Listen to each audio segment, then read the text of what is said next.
नमस्कार, स्वागत है आपका वंदे मातरम न्यूज में। मैं हूं गिरजा राव। खबरों में आगे बढ़ने से पहले आइए नजर डालते हैं आज की सुर्खियों पर। सावन के पहले सोमवार को शिवालयों में रही श्रद्धालुओं की भीड़।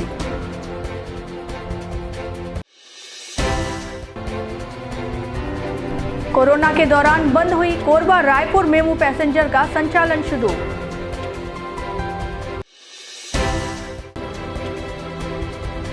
पथरीपारा वार्ड में संचालित राशन दुकान में अनियमितता। अब खबरें विस्तार से।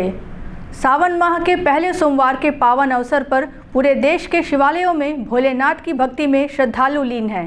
कोरबा जिले के मुड़ापार स्थित कालीबाड़ी शिव मंदिर में भी श्रद्धालुओं का सैलाब उमड़ पड़ा। सुबह से ही मंदिर परिसर हर हर महादेव के जयकारों से गूंज उठा। श्रद्धालुओं ने भोलेनाथ का जलाभिषेक कर बेलपत्र, दूध, शहद और धतूरा अर्पित किया। मंदिर परिसर में भजन कीर्तन का आयोजन भी किया गया, जिसमें महिलाओं और युवाओं ने बढ़ चढ़कर भाग लिया। वहीं सावन के पहले सोमवार के दिन हेलीपैड रोड स्थित पंचमुखी हनुमान मंदिर में भी शिव भक्तों की भारी भीड़ देखने को मिली। शिवलिंग पर जल अर्पित करने बड़ी संख्या में श्रद्धालु मंदिर परिसर पहुंचे। सावन के पावन माह में हर सोमवार भगवान शिव की पूजा विशेष फलदायी मानी जाती है। यही कारण है कि सोमवार को पूरे दिन मंदिर में भक्तों का आना जाना लगा रहा।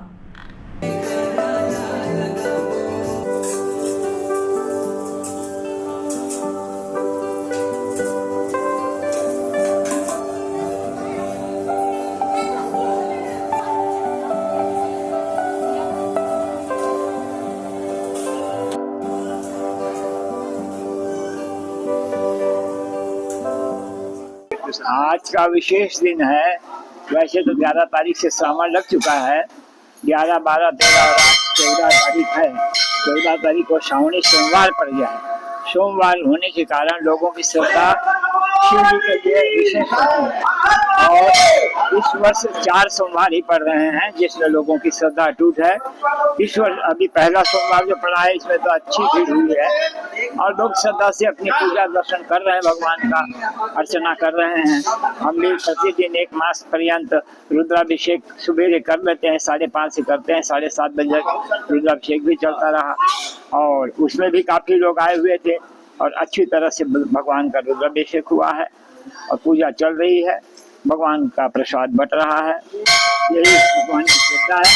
सोमवार होने के कारण इसे भगवान शिव जी को लोग मानते हैं और श्रद्धा के कारण भगवान को पूजने के लिए विशेषकर सोमवार को ही आते हैं। श्रद्धालु कितनी भीड़ है यहाँ पे? बता दिया सोमवार की। अब तो कोई गिनती वाली भीड़ तो नहीं है कि 100 है कि 500 है कि 200 है, मगर भीड़ है, अच्छी भीड़ है। काफी भीड़ निकल चुकी है और भीड़ चल रही है। भीड़ तो है ही है, काफी अच्छी भीड़ चल रही है और पूजा अर्चना चल रही है। शाम तक चलेगी, रात को 10 बजे तक चलेगी। 9-10 बजे तक भीड़ अच्छी रहेगी, चलते रहती है निरंतर। आज सावन का पहला दिन है और मैं अपने परिवार के साथ यहाँ मंदिर में भोले बाबा की पूजा करने आई थी और भोले बाबा को दूध, दही, बेलपत्र ये सब चढ़ाई हूँ और बहुत अच्छा लगा कि यहाँ पे श्रद्धालुओं की बहुत भीड़ लगी है। आज सावन का पहला दिन है। 14 जुलाई 2025 का सावन का पहला दिन है और आज सभी को आना चाहिए मंदिर। आज पूजा करना चाहिए और आप लोग हमेशा आते हैं? हाँ, हम लोग हमेशा आते हैं और सबको आना चाहिए। भगवान शिव से मांगना चाहिए, वो सबकी सुनते हैं और हर चीज़ों की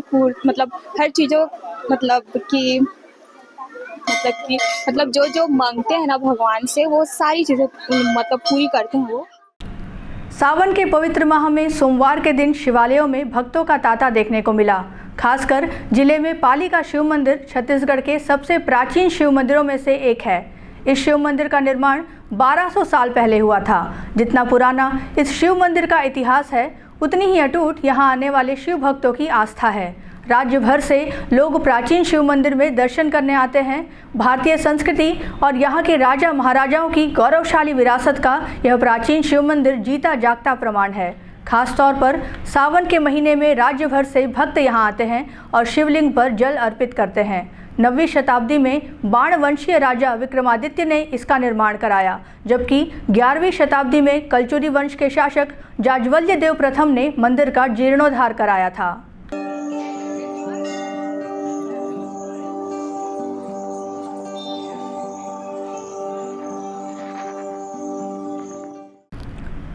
सावन के पहले दिन कुसमुंडा के शिवालयों में आस्था का सैलाब उमड़ा। सुबह से ही भोलेनाथ के जलाभिषेक के लिए मंदिरों में भक्तों का तांता लगा रहा। इस दौरान हर हर महादेव के जयकारों से मंदिर प्रांगण गूंजते रहे। अलग अलग मंदिरों में देवस्थानों पर विधि विधान से भगवान भोलेनाथ की पूजा अर्चना की गई। शिवालयों में बड़ी संख्या में भक्तों ने शिवलिंग पर जल, दूध, बेलपत्र, धतूरा आदि अर्पित कर परिवार के लिए मंगल कामना की। सुबह से मंदिर में कीर्तन किया गया। आदर्श नगर के अनिल महाराज ने कहा कि दूर दूर से भक्त मंदिर में बड़ी संख्या में जलाभिषेक करने आ रहे हैं। सोमवार को भगवान शिव का विशेष दिन माना जाता है। शिवालय में विशेष रुद्राभिषेक किया जाएगा।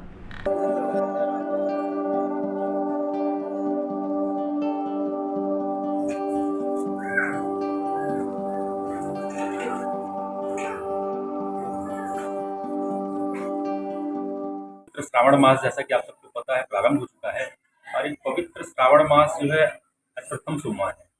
इस हेतु सभी भक्त जो है प्रातः काल से ही शिव मंदिर में शिवालय में दर्शन के लिए पूजन के लिए सभी आए हुए हैं।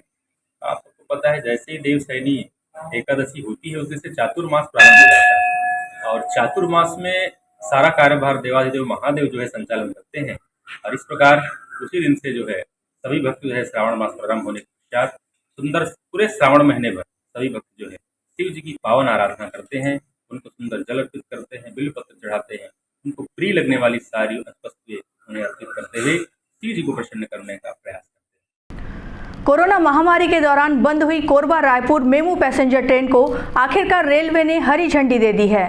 रेल प्रशासन ने इस ट्रेन का परिचालन एक बार फिर से शुरू कर दिया है। इस ट्रेन के चलने से यात्रियों में जबरदस्त खुशी है, खासतौर पर उन दैनिक यात्रियों के लिए जो ऑफिस, कॉलेज और अपने रोजमर्रा के काम से कोरबा से रायपुर और रायपुर से कोरबा तक सफ़र करते हैं। गेवरा रोड स्टेशन से यह मेमू ट्रेन सुबह 6:30 बजे रवाना होगी। कोरबा पहुंचेगी 6:45 पर, फिर बिलासपुर होते हुए 11:25 पर रायपुर पहुंचेगी। वापसी में दोपहर 1:50 को रायपुर से छूटकर शाम तक गेवरा रोड स्टेशन पहुंचेगी। रेलवे विभाग का कहना है कि यात्रियों की मांग पर इस ट्रेन को फिर से शुरू किया गया है, जिससे अब रोजाना सफ़र करने वाले लोगों को बड़ी राहत मिलेगी। ये है train number 687546 Raipur Gevra road Raipur MEMU local है, जो लगभग 23 महीने से बंद थी, जिसके लिए हमारी समिति ने कई बार जीएम डीआरएम को पत्र लिखा और अब 30 जून को सांसद बृजमोहन अग्रवाल जी के नेतृत्व में रायपुर में बैठक थी SECR जोन की, जिस पर हमने सांसद जी को पत्र लिखकर कोरबा की असुविधाओं के बारे में सूचित किया।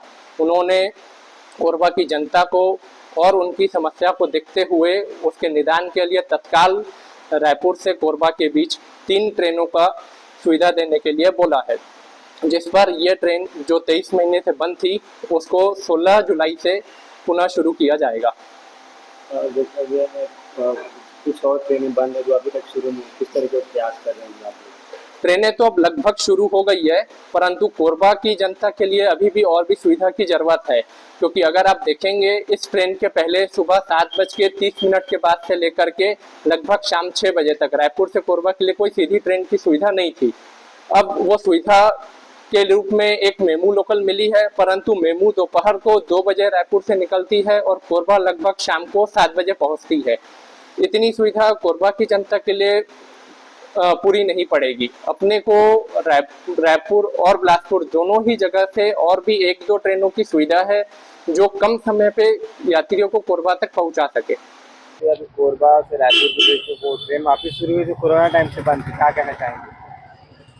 जैसे भारत देश को असंख्य लोगों के बलिदान के बाद आज़ादी मिली, वैसे ही कोरबा के लोगों ने भी कुछ अपना बलिदान दिया है, कष्ट सहा है उन्होंने।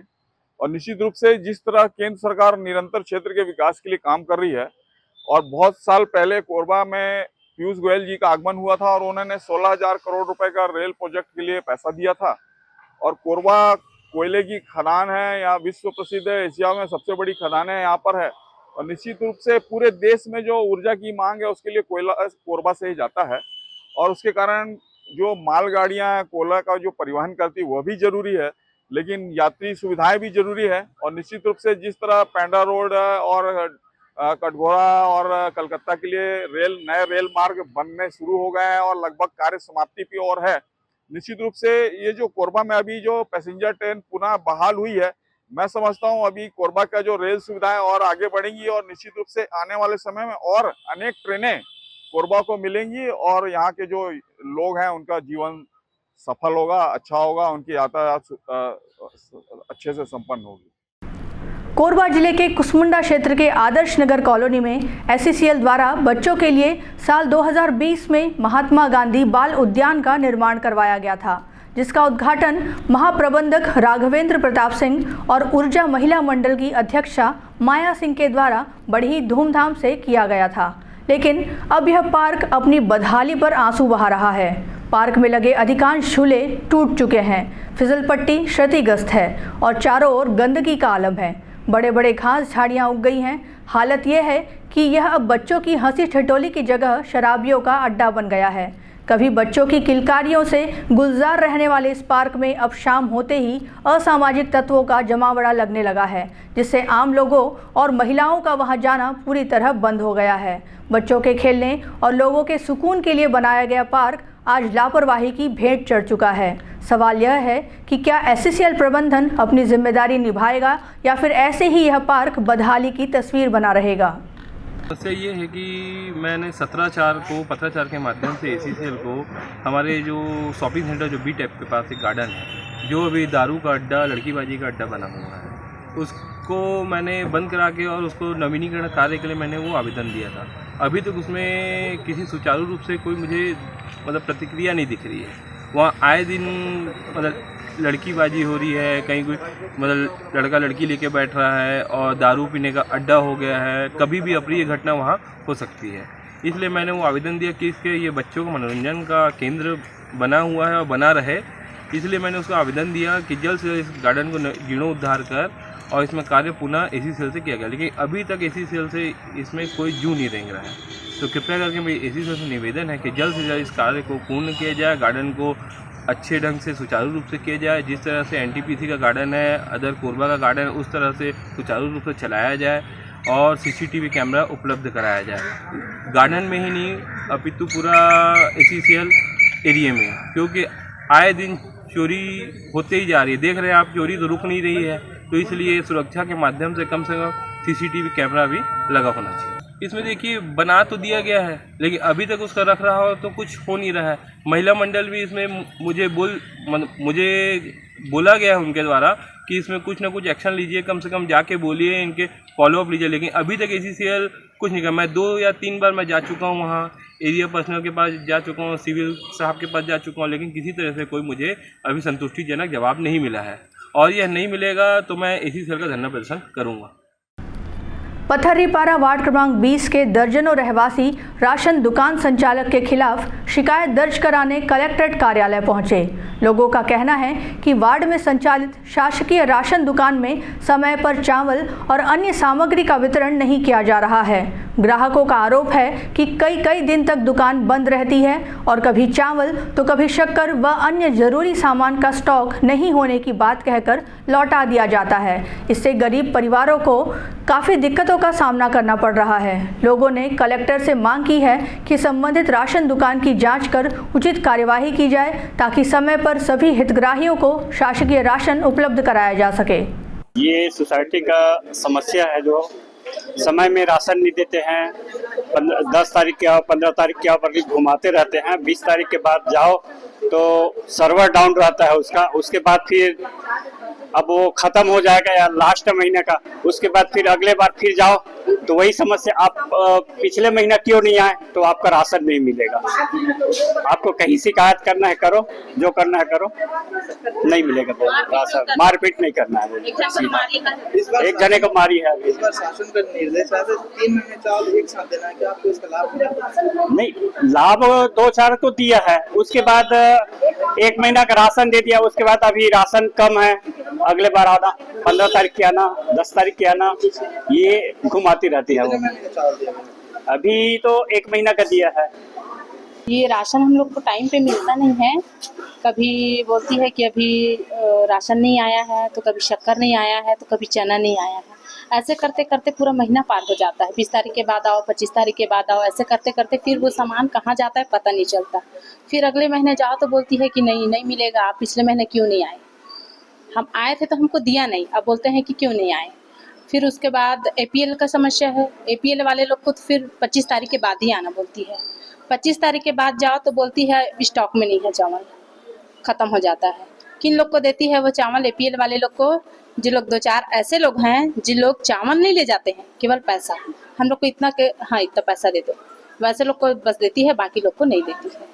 तो हम लोग को यही समस्या है। और शिकायत करने से या बोलने से कि नहीं दीदी गलत कर रहे हो आप, ऐसा मत करो, हम लोग बोलते हैं तो बोलती है जिससे शिकायत करना है चंदा यादव। ये समस्या कब से बनी है?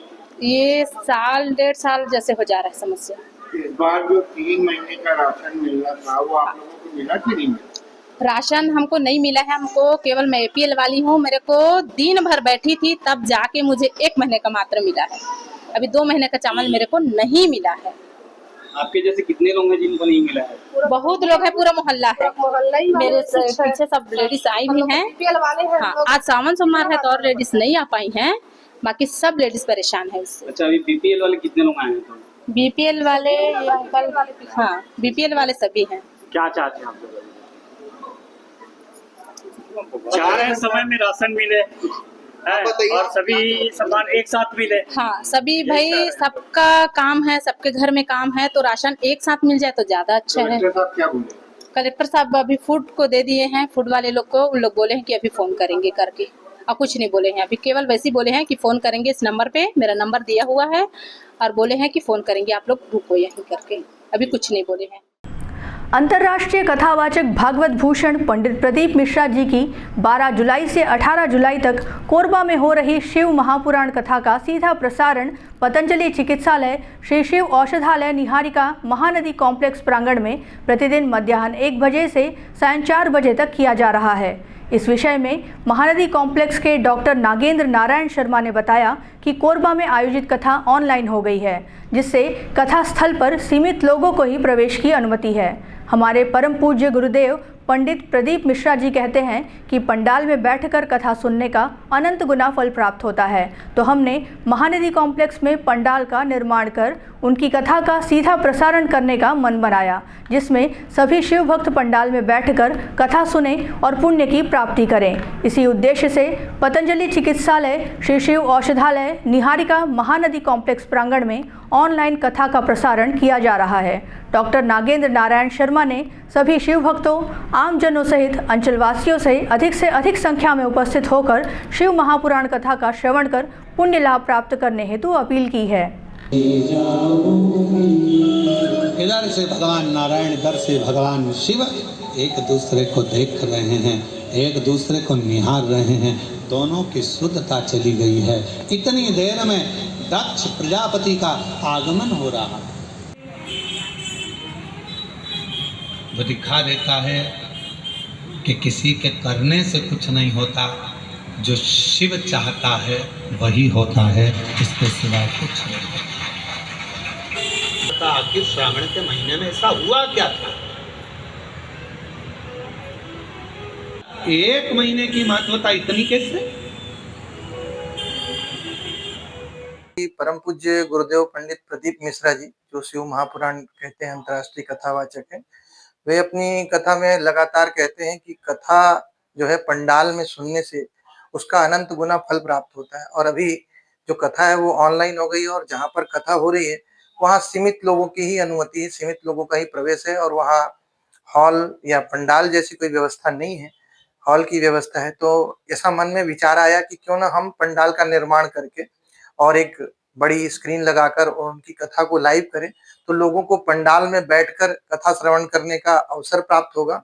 और जैसा परम पूज्य गुरुदेव जी कहते हैं कि पंडाल में बैठकर कथा श्रवण करने से उसका अनंत गुना फल प्राप्त होता है, तो इस उद्देश्य से कि कोरबा वासियों को यह लाभ मिल सके, इस कथा से वो पंडाल में बैठकर सुनने से वंचित न हो पाए करके हमने पंडाल का निर्माण किया, और आज पंडाल में कथा का लाइव प्रसारण हम कर रहे हैं।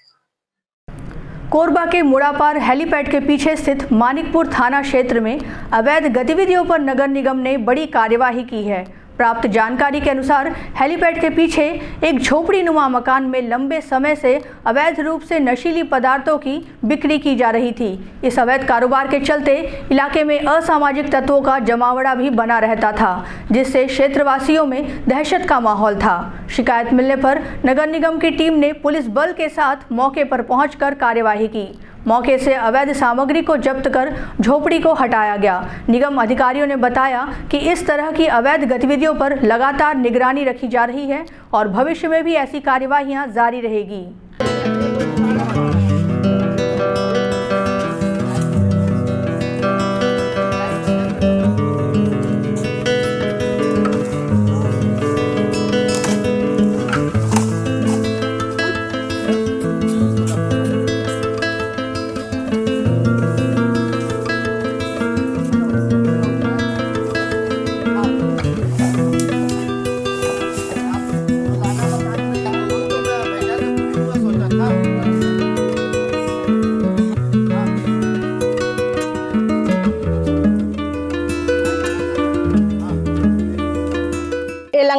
झोपड़ी बनाए हैं और एकरा ना लड़की लेके आथे और रात भर गाड़ी गिला देथे और हम एक ठून सुते नहीं पान, हम एकदम परेशान रहथन।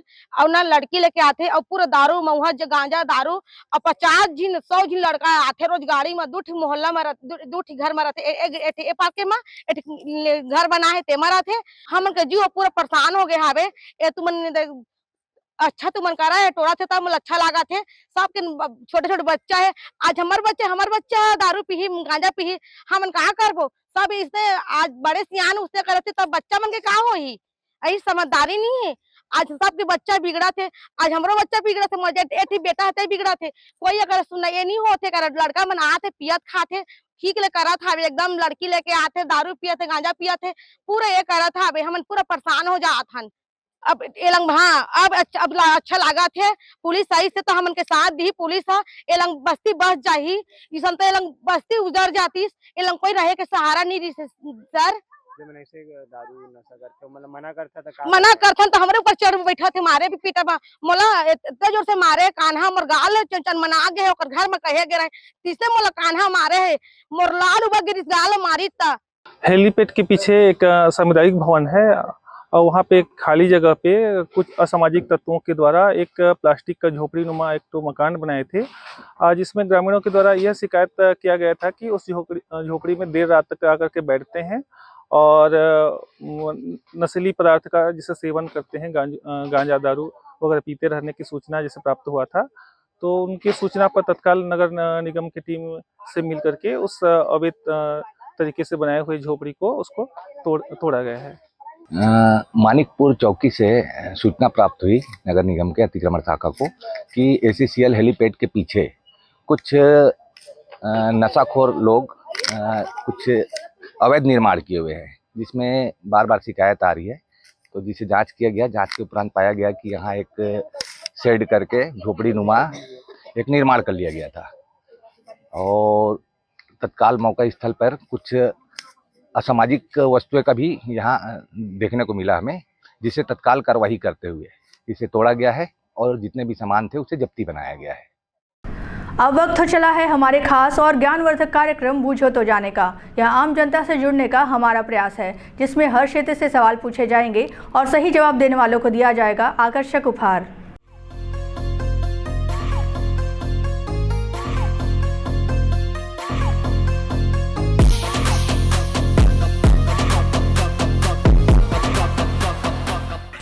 नमस्कार दर्शकों, आप सभी का स्वागत है आपके पसंदीदा कार्यक्रम पूछो तो जाने में।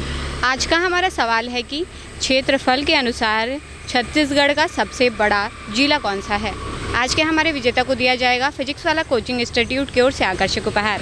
तो आइए चलते हैं दर्शकों के बीच और जानते हैं आज के सवाल का जवाब। क्षेत्रफल के अनुसार छत्तीसगढ़ का सबसे बड़ा जिला कौन सा है? सबसे बड़ा जिला बिलासपुर है। नहीं सर, गलत जवाब है। कोई बात नहीं। आप कोरबावासी को मैसेज देना चाहेंगे? मैं क्या मैसेज दे सकता हूँ इसके बारे में, किस संदर्भ में? कुछ भी, आप जो भी बोलना चाहते हो नगरवासियों से। मैं ये कहना चाहता हूँ कि स्वच्छता बनाए रखें, बीमारियों से दूर रहें, ये संदेश देना चाहता हूँ। धन्यवाद। क्षेत्रफल के अनुसार छत्तीसगढ़ का सबसे बड़ा जिला कौन सा है? क्षेत्रफल के हिसाब से बस्तर होगा। नहीं सर, गलत जवाब है। कोई बात नहीं, आप कोरबा को मैसेज देना चाहेंगे? नहीं, अब मैसेज है कि अपना कोरबा ठीक रहे, अपने कोरबा में रहते हैं तो कोरबा का विकास हो, ये सबसे मेन है। बिल्कुल, धन्यवाद। क्षेत्रफल के अनुसार छत्तीसगढ़ का सबसे बड़ा जिला कौन सा है? कोरबा। नहीं, गलत जवाब है। कोई बात नहीं, आप कोरबा वासियों को मैसेज देना चाहेंगे? ठीक, कोई बात नहीं, धन्यवाद। क्षेत्रफल के अनुसार छत्तीसगढ़ का सबसे बड़ा जिला कौन सा है? रायपुर। नहीं, गलत जवाब। कोई बात नहीं, आप कोरबा वासियों को मैसेज देना चाहेंगे? ठीक, कोई बात नहीं, धन्यवाद। क्षेत्रफल के अनुसार छत्तीसगढ़ का सबसे बड़ा जिला कौन सा है? क्षेत्रफल के हिसाब से जांजगीर चांपा। नहीं सर, गलत जवाब है। कोई बात नहीं, आप कोरबा वासियों को मैसेज देना चाहेंगे? कोरबा वासियों को मैसेज देना चाहता हूँ कि जो यहाँ पर मुर्दापंथी करके पड़े हुए हैं या जीवन यापन कर रहे हैं या मेरे को क्या करना है ये सोच करके अपना जीवन यापन कर रहे हैं और आम जनता जो समस्याओं से जूझ रही है उस सब का कारण आम जनता प्रथम है। तो मेरा आपके चैनल के माध्यम से सारे आम जनता से, चाहे वो मेरा परिवार हो या अदर समाज के व्यक्ति हो या मेरे सामाजिक व्यक्ति भी हों, कोई भी कोरबावासी हो, जहाँ तक मेरी आवाज़ पहुँचती है उनसे मेरा हाथ जोड़कर सनम्र निवेदन है कि अपनी जनता जनार्दन जो है वो अपनी जवान को मुखरता से उठाए, अपनी समस्याओं के लिए लड़े और कहीं पर भी कहीं कोई दिक्कत आती तो जिला प्रशासन से उस समस्याओं का समाधान निकालने के लिए प्रयास करें। धन्यवाद सर। क्षेत्रफल के अनुसार छत्तीसगढ़ का सबसे बड़ा जिला कौन सा है? रायपुर। नहीं, गलत जवाब है। आपको पता है आंसर? बिलासपुर। नहीं, कोई बात नहीं, गलत जवाब। क्षेत्रफल के अनुसार छत्तीसगढ़ का सबसे बड़ा जिला कौन सा है? जिला बिलासपुर। नहीं सर, गलत जवाब है। कोई बात नहीं, आप कोरबावासियों को मैसेज देना चाहेंगे? नहीं, कोई नहीं। ठीक, कोई बात नहीं, धन्यवाद। क्षेत्रफल के अनुसार छत्तीसगढ़ का सबसे बड़ा जिला कौन सा है? सबसे बड़ा जिला बिलासपुर। नहीं, गलत जवाब है। कोई बात नहीं, आप कोरबावासियों को मैसेज देना चाहेंगे? No ma'am. ठीक, थैंक यू। क्षेत्रफल के अनुसार छत्तीसगढ़ का सबसे बड़ा जिला कौन सा है? क्षेत्रफल के हिसाब से रायपुर होना चाहिए। नहीं सर, गलत जवाब है। कोई बात नहीं, आप कोरबावासियों को मैसेज देना चाहेंगे? जी, क्या मैसेज दूँ मैडम? ठीक, कोई बात नहीं, धन्यवाद। क्षेत्रफल के अनुसार छत्तीसगढ़ का सबसे बड़ा जिला कौन सा है? सबसे बड़ा जिला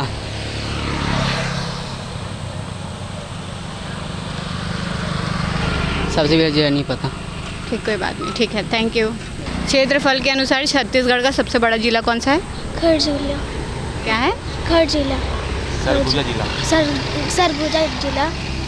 बिल्कुल सही जवाब दिया है आपने। आपका नाम क्या है? आकांक्षा केसरी। आपको दिया जाता है फिजिक्स वाला की ओर से आकर्षक उपहार। कैसा लग रहा है जीत के? अच्छा। अपने क्लासमेट्स को कोई संदेश देना चाहोगे? संदेश दीजिए अपने क्लास का, बोलिए। कुछ बोलना चाहोगे कोरबावासियों को? धन्यवाद। आज का हमारा सवाल था कि क्षेत्रफल के अनुसार छत्तीसगढ़ का सबसे बड़ा जिला कौन सा है, जिसका सही जवाब है सरगुजा। आज की हमारी विजेता रही हैं आकांक्षा, जिन्हें दिया गया है फिजिक्स वाला कोचिंग इंस्टीट्यूट की ओर से आकर्षक उपहार। आज के लिए बस इतना ही। कल फिर मिलते हैं एक नए सवाल और जवाब के साथ। बने रहें वंदे मातरम न्यूज़ के साथ। तब तक नमस्कार। खबरों का सिलसिला यूं ही जारी रहेगा। देखते रहिए वंदे मातरम न्यूज़। मिलते हैं अगले बुलेटिन में, तब तक के लिए नमस्कार।